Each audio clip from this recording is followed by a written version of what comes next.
जीवन बिगड़ जाए। कभी कभी भगवान के सामने बैठ करके आंसू गिराव चाहिए। रोए में भी फायदा है। आप बोले क्यों, क्या फायदा? अच्छा, रोए से पता क्या फायदा है?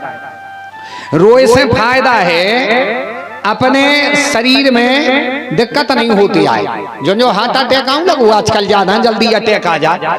अपनी जो नसें ब्लॉक हो जाए, 3 नसें हैं वे ब्लॉक भाई, और आदमी को हार्ट अटैक आ जाए। और अगर रोग तरे वे आदमी आंसू आ गिरे तो ओगी वे नली साफ बनी रहे थे वे नसें हैं, सो हार्ट अटैक नहीं आऊ। तबे देखियो पुरुषों को जितने जल्दी हार्ट अटैक आउट हो तो महिलाओं को नहीं आऊ।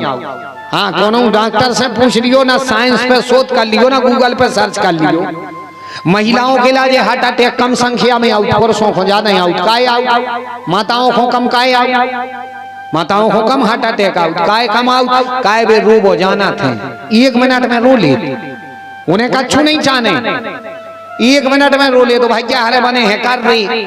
आओ 2-3 काम अपन और भारी खराब ये कराता, अपन और क्या खासा तो नहीं है, वजनदार बने फिरा। हाँ, पपीता के सो मोह धरे फिर रहा है, गांव भर के रोकया हो गया। अल्लाह ने करिए सही ये कछु पत्र हो जाए दुनिया में सब समरी पेड़ ना। हाँ, कब नहीं हंसो तो हंसेंगे रे हंसेंगे। भगवान हंसा हंसबो अपन खुदाओ है, मनुष्य को एक लक्षण दाओ, हंसबो हंसेंगे और रोएंगे। और का 2 लक्षण अपन कबं को न गदा को हंसा देखो, कबं को न गदा को हंसा देखो, नहीं हंसा। काय नहीं हंसा?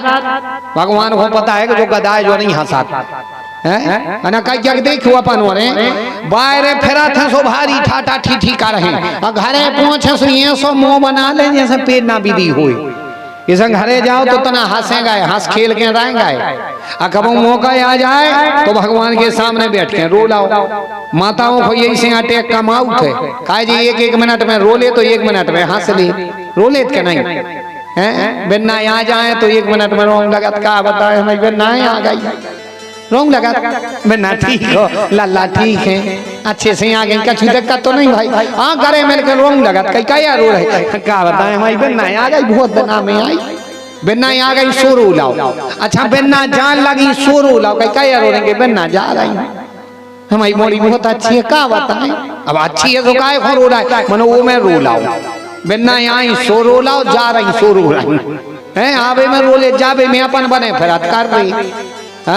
खबों को असुआ गिराओ चाहिए। शंकर जी के गिरे असुआ, सो 2 असुआ गिरे, पार्वती जी घुमा गई खबर। पार्वती जी ने सोची यार इनको एक बेर असुआ गिरो तो समुद्र में जलंधर पैदा होगा। तो अगर अब ये 2-2 असुआ गिरे तो नहीं मालूम को पैदा हो जाए। सो पार्वती जी ने पल्लू लाओ ऐसो कर दो, जैसे ही पल्लू लेके ऐसो करो 2 असुआ गिरे वो पल्लू में। उनकी बन गई 2 कन्या, एक सुनैना और एक सुलोचना। सुनैना माने जिसके नैन सुंदर हो में वो को नाम सुनैना, और सुलोचना माने जिसके लोचन माने आंखें, जिसकी सुंदर आंखें हो में या सुंदर आंखों से उत्पत्ति हो गए, सो वो बन गई सुलोचना। शंकर जी से पार्वती जी कहने लगी सरकार इन बिटियों को क्या करिए। शंकर जी कहने लगे इनको ये तई रख दो, क्योंकि बिटियां होती हैं पर्दा का प्रतीक, और अपने वहां नहीं है कुछ। बूढ़ा बरगद का पेड़ है, बूढ़े नंदी है, धूना लगो, कछु यही नहीं है व्यवस्था। पार्वती जी कहने लगी सरकार तो बोले शेष इनको दे दो, शेष नाम को। सो सुनैना और सुलोचना शेष नाम को दे दई, बोले जाओ अच्छे अच्छे वर देख करके शादी कर देना। शंकर जी चले गए। अच्छा, शंकर जी को पता था कि एक फण मोहित होगा। सो परशुराम जी से शंकर जी ने दक्षिणा में कहा था कि इतने नंबर का सिल्लाना, लेकिन वो एक फण हुआ मोहित सुलोचना पे। शेषनाग को आया क्रोध, सो शेषनाग ने अपनी खड़ग से तलवार से उस फण को काटा जो सुलोचना पर मोहित हुआ था। वह फण मेघों की तरह गर्जना करता हुआ गया, रावण की नाद में गिरा और उसका नाम पड़ गया मेघनाद। मेघनंद उसका नाम पड़ गया। सुलोचना के साथ उसका विवाह हो गया। अब बची सुनैना, तो शेषनाग ने अपने भैया वासुकी को सुनैना दे दी, बोले हमारा एक आध फण और ने मोहित हो जाए। फिर राजा जनक से हुआ शास्त्रार्थ, तो राजा जनक से शास्त्रार्थ हुआ।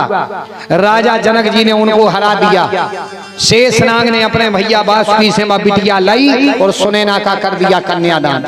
इसीलिए कई कई लोग भ्रमित रहते हैं, कई कहाँ शंकर जी को गुरुद्वार हो, कहाँ जनक की ससुराल हो, कहाँ माँ उसको चंद्रमा जी ढूंढा थे आदमी भारी, कहाँ गणेश को शीश।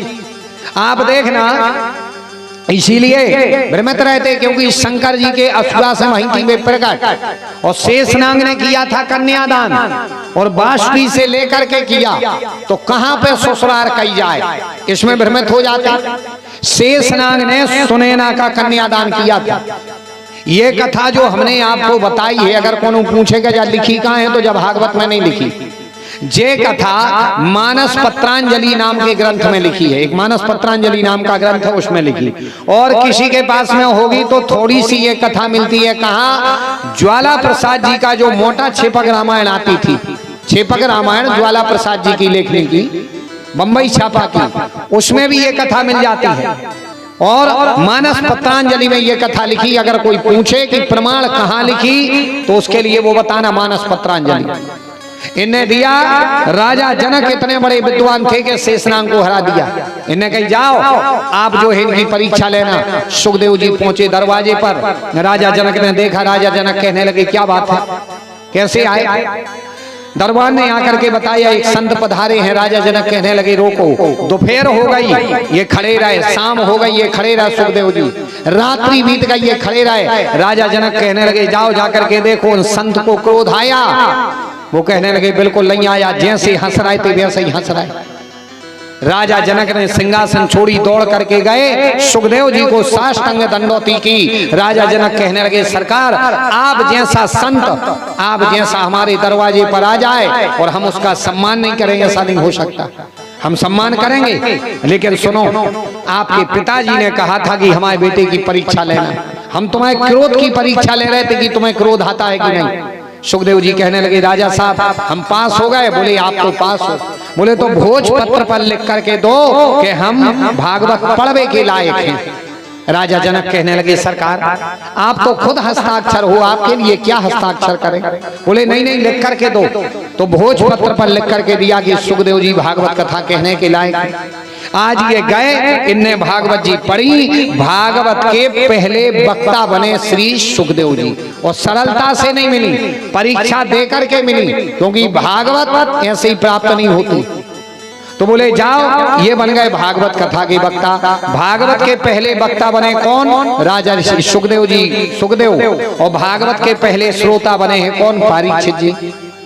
शौनकादिक ऋषि कहने लगे सरकार ये परीक्षित जी कौन है, कहाँ के हैं, कैसे हैं? भाई वक्ता के विषय में तो बताया कि भागवत कथा कहने वाले कौन, लेकिन श्रोता की और बताओ, क्योंकि श्रोता भी कम भाग्यशाली नहीं होता। आप देखना कथा केवे बारे से सुनवे बारे ज्यादा भगवान माने गए शास्त्रों में। श्रोता कथा केवे वाले से बड़े माने गए।